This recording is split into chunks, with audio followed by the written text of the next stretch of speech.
Responsables d'aider l'enfant à se développer d'un point de vue moteur. Dès sa naissance, elles encouragent l'émergence de la motricité du bébé par toutes sortes de mouvements et de massages.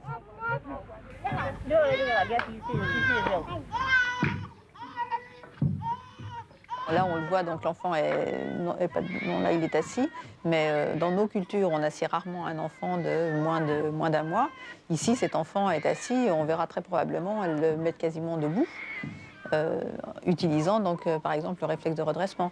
Et ça, je pense que c'est une qualité, je dirais, un petit peu de ces femmes qui utilisent toutes les possibilités posturales et motrices d'un bébé. Et ça explique aussi le fait que leur expérience motrice est beaucoup plus importante ou beaucoup plus riche, si on veut, que dans d'autres contextes.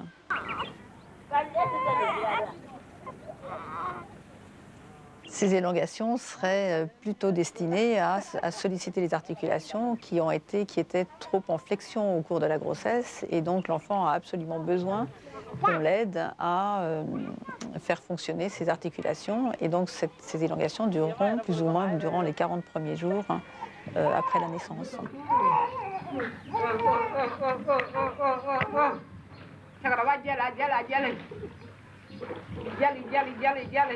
Un des buts des suspensions est destiné à forger le corps de l'enfant, mais elle est destinée aussi à forger son caractère.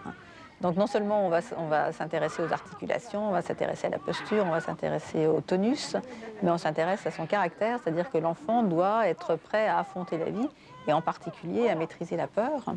Voilà.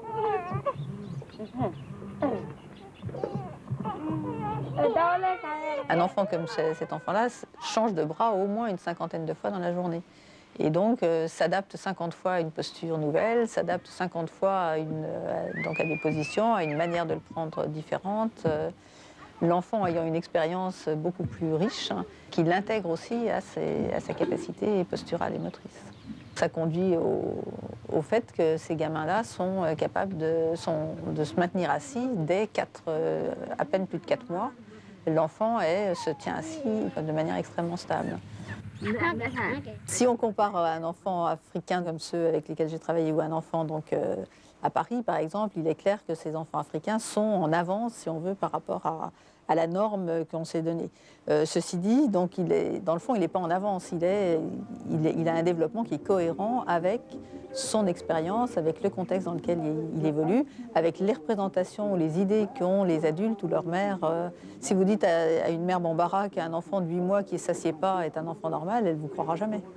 Et ce qui est important, c'est de voir justement qu'il n'y a pas une norme de l'enfant humain. L'enfant humain, il y a des contextes qui engendrent finalement des parcours de développement qui peuvent être différents.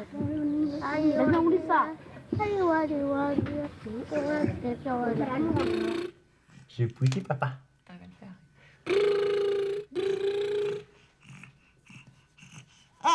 Ah bon.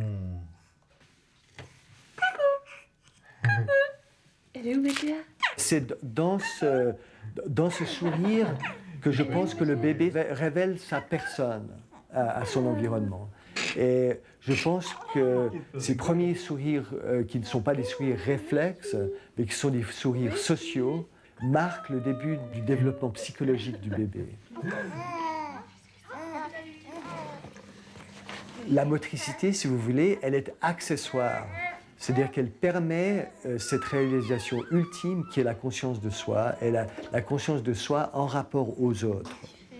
Donc la motricité peut être étudiée comme la manifestation d'une machinerie physique, mais en fait cette machinerie physique, elle est au service de buts psychologiques beaucoup plus larges et qui sont probablement spécifiquement humains, qu'est la prise de conscience de qui on est, et dans nos rapports avec les choses, mais, et surtout dans nos rapports avec autrui. Bing, bang, stop. Oh. Par ici, ah ah ah ah ah